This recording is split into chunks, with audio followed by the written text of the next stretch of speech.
I walk into the post office and the woman behind the counter looks up like she has been waiting for me all morning. She does not ask my name. She says, quiet and certain, "You should not have done that." My stomach tightens. I feel heat crawl up my neck as if I have been caught on camera. I stand there with my hands half raised, like I'm holding something illegal. "Done what?" I ask. She looks past me to the glass door, then back to my face. "You know what?" She says it the way people say. "We talked about this." The bell over the door stops ringing. The place feels too still. The fluorescent lights hum with a tired, steady buzz. There are no other customers, which is wrong for a Tuesday morning in a small town. Someone should be buying stamps or arguing about a package. Instead, the only sound is the faint vibration coming from the wall of mailboxes. It is not a normal vibration. It is a low, layered hum, like many thin wires singing at once. I glance toward the boxes. They are the old metal ones with small doors and scratched paint. Each door has a narrow slot and a combination dial. I have had a box here since I moved back to town last year. Box 137. The hum grows louder the closer I stand to them. I take a step in that direction without meaning to, like my feet want to find the source. The woman behind the counter watches me carefully, her hands folded on the laminate. I tell myself this is just one of those odd days where the air feels wrong and everybody looks at you too long. Small towns do that. They keep records in their heads. They remember what your father did, what your sister said at the diner, who you were seen with at the gas station. But I have not done anything. The woman nods toward my left hand. "You brought it back." I look down. My hand is empty. I say, "I did not bring anything." Her eyes narrow, not angry, more disappointed, as if I am refusing to be honest. "You think it will go away if you do not say it out loud." My mouth goes dry. I want to leave. I want to laugh this off. I want to ask if she has me confused with someone else. Then I see the paper. A white rectangle sticks out from under the edge of the counter, caught on something. It is a parking ticket. It is mine. I recognize the logo from the town police department, the way the ink bleeds slightly at the corners. I reach for it before I can stop myself. The paper feels fresh, crisp, like it has just been printed. The woman does not move to stop me. I pull the ticket free and read it. Violation, parked in a loading zone. Location, Main Street, in front of the post office. Time stamped, 7/18. Date, tomorrow. I stare at it until the letters blur. My watch says 6:42. My phone agrees. Tomorrow is not here yet. I look up at the woman. This is not possible. She gives a small shrug, like I am the one being difficult. "You still have time." Time for what? Her gaze shifts again to the door, then to the wall of boxes. She does not answer. She reaches under the counter and slides a small brass key across to me. "Box 137, she says. My fingers close around the key. It is warm, as if someone else has been holding it. I have my own key at home. I do not keep it on my ring because I barely ever check the box. Most of what comes is flyers and overdue notices that belong to my old life. I stand there and listen. The mailboxes hum. The hum is not constant. It rises and falls like breathing. When it swells, the fine hairs on my arms lift. I say, "Why are they doing that?" The woman does not look at the boxes. She looks at me with a kind of tired sympathy. "You are standing too close." I take a step back and the hum softens. I take a step forward and it swells again. My skin prickles. I tell myself it must be a transformer or a loose wire, something behind the wall. Old buildings have quirks. Still, the sound feels like it notices me. I hold up the ticket. "Who gave me this?" She says, "It will be on your windshield." I shake my head. "It is in my hand." Her voice turns firm. "It will be on your windshield at 7:18. You brought it in early, like you always do." My chest tightens at the phrase, "like you always do." I do not. I ask, "Are you messing with me?" Her eyes harden, and for a second I think she will tell me to leave. Instead, she leans forward slightly. "Lisa, you can pretend you do not know. That is fine, but the shadow is already here." I blink. "What?" She speaks as if reciting something. "The shadow arrives early before its owner. The owner follows. If you let the shadow in, you cannot lock the door behind it." My mouth opens. No words come out. The hum from the boxes swells again, like it likes hearing its name. I force myself to laugh, a thin sound that does not fit in the room. "Shadow, other. What are you talking about?" She points with her chin toward the lobby windows. Outside, the parking spaces sit empty. My car is the only one in the row. I parked in front, near the curb, because it is easier to run in and out. Sunlight spills across the hood. There are no clouds. Nothing moves. Then I notice it. A long, dark shape stretches from under my car and reaches across the pavement, far longer than it should be at this hour. It reaches toward the post office door like a hand. I stare at it, trying to make my brain explain it. The sun is not behind the car at that angle. The shadow should fall the other direction. It twitches. My throat closes. I step closer to the glass. The shadow is not attached to anything. It is connected to the underside of my car only by proximity, like it shows that place to sit. Its edges ripple, too sharp in some places, too soft in others. It looks like a person-shaped whole-laid flap. I glance around for the owner. No person stands there. No body casts it. The woman behind the counter says, "Early." The shadow slides forward a few inches. The movement is slow and casual, like it has all day. I step back from the glass. My heart beats hard enough to hurt. This is a trick, I tell myself. Some kind of optical illusion. Maybe a billboard reflection. Maybe a weird angle. But the shadow does not behave like light. It reaches the door and pauses, pulled at the threshold. The woman says, "Do not open it." I realize my hand is on the handle. I do not remember moving it there. I jerk my hand away. The metal is cold. The shadow presses against the bottom of the door like water. It does not seep in. It just waits. The hum from the mailboxes rises until it vibrates in my teeth. I turn away from the door and face the wall of boxes. The sound is worst here. It makes my vision feel slightly out of focus, like my eyes cannot agree on what they are seeing. I hold the brass key up in front of my face. The tag on it reads 137. I walk to my box. The closer I get, the the more the hum becomes something else, layered onto the vibration. A faint chorus, almost words, almost my name. My hands shake as I insert the key. The lock turns with a click that feels too loud. I pull the door open. Inside is one envelope. No stamp. No return address. It is thick, like it holds multiple sheets. My name is written across the front in neat, careful handwriting. I swallow. The paper smells faintly of ozone, like a machine that has been running too long. I take it out and close the box. The humming drops immediately, like the wall exhales. The woman watches me, her face pinched. You should not read it in here. I look at her. Why? She nods toward the door. Because it is already listening. I look back at the shadow pooled at the threshold. It has not moved, but it feels closer anyway. It feels aware of the envelope in my hand. I keep my eyes on it as I tear the envelope open. My fingers fumble on the flap. The paper inside is folded once. I unfold it. It is a single page. At the top, my name again. Below that, a time stamped in bold. 7:18. Tomorrow. My pulse thuds in my ears. I read the first line. You are going to walk out at 7:18. I glance at the clock on the wall. 6:44. I read the next line. You are going to find the ticket on your windshield and bring it in because you cannot stand unfinished things. My fingers go numb. I read on. You are going to stand too close to the boxes because you do not believe in warnings. My mouth tastes like pennies. The letter continues, each sentence like a hand closing around my throat. You are going to look at the shadow and tell yourself it is light. You are going to open the door to prove you are not afraid. I snap my eyes up to the woman. She says, do not. I look down and keep reading anyway. The next lines are worse. It says I'm going to hear something behind me, something that sounds like my own voice calling from inside the boxes. It says I'm going to turn the key in box 137 again. It says I am going to put my head close to the open metal door. I feel a cold pressure at the back of my neck, as if someone stands behind me. The lobby is still empty. The woman behind the counter does not blink. Her eyes flick to my shoulder. I do not once turn around. The hum from the boxes starts again, soft at first, then rising like they are waking. I clutch the letter. My hands crumple the paper. I say, who wrote this? The woman says, you did. Later, my stomach drops. No, she looks exhausted. It comes through the boxes. It comes through anything that holds names and numbers. It likes records. The hum swells. In it, I hear something that could be my name, stretched thin. I back away from the wall. The shadow at the door shifts, as if it senses the movement. I look down at the parking ticket again,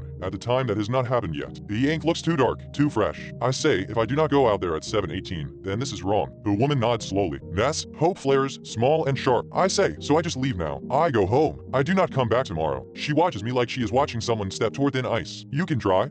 My chest tightens. I hate that word. The hum becomes a tremor through the tile. I can feel it in the soles of my shoes. The boxes are not just humming. They are vibrating like a machine spooling up. I hold the letter closer. The bottom lines are smudged as if they were written with a shaking hand. One line stands out. The shadow arrives early before its owner. The next line. The owner arrives exactly on time. I look at the clock again. 6:47. I can wait inside it until tomorrow never comes. I can sit on the floor and refuse to move. But the words in the letter feel like rails. Like the whole building is already moving me forward. The woman behind the counter opens a drawer and pulls out a small stamp. She sets it on the counter with a soft thump. It is the kind used for dates. She says when it comes, you will want to prove it. You will want to mark it. You will want to make it real. I stare at the stamp. The rubber face is turned down, but I can see ink on the edges. I say, I do not. The hum spikes, and for an instant I hear my voice clearly coming from the wall of boxes. Open it. It is not outside. It is not behind me. It is inside the metal. My knees go weak. I press my palm against the boxes without thinking. The metal is warm. It pulses under my hand like a throat. I yank my hand away. The woman says, do you feel it now? I cannot answer. The shadow at the door lifts, not up, but taller somehow, like it is learning how to stand. The dark shape rises along the glass, a smear climbing without any body to pull it. The sunlight outside stays bright and normal. Inside, the shadow deepens. I step back until my shoulders hit the lobby bench. The letter in my hand feels heavier than paper. It feels like a weight dragging the future toward me. I read the last line. When the owner arrives, do not look at its face first. My skin goes cold. I look at the door. The shadow covers the lower half of it now, a dark tide held back by the seal. I hear something outside. Not footsteps, not a voice. A distant engine, turning the corner, approaching slowly. The woman behind the counter whispers, that is the owner. It is early too, just not as early as the shadow. My throat tightens. I look down at the ticket again, at tomorrow printed like a fact. The engine sound grows louder. The clock on the wall clicks forward. 6:48. I do not know how long I have. I do not know if time is still moving straight. The humming becomes a steady, eager drone. I take a step toward the back hallway, toward the employee-only door, thinking maybe I can hide. Maybe I can get out through the loading bay. The woman shakes her head once. It knows the routes. I stop. The engine outside slows, like someone is parking. The shadow on the glass quivers, excited. I stare at the handle, at the thin line under the door where the shadow presses. I hear a second sound now, a soft scrape against the outside of the glass, like fingertips testing it. I do not see any fingers. The shadow is doing it. The letter in my hand crinkles as my grip tightens. I look at the woman and finally ask the question I have been avoiding. What did you mean when you said I should not have done that? Her eyes shine with something like fear. She says, you brought it in early. You gave it a door. The bell over the entrance jingles once, lightly, as if something has brushed the door from the outside. The handle turns a fraction on its own. The shadow slides under the gap like smoke finding a crack, and the humming from the mailboxes stops all at once, like the building is holding its breath. Then, from the wall of boxes, my voice speaks again right behind my ear. It says, 718. Tomorrow. The handle turns further, and I realize the door is unlocking itself from the outside. I do not know. I cannot tell if I am about to meet the owner, or if I already have and just have not looked up yet.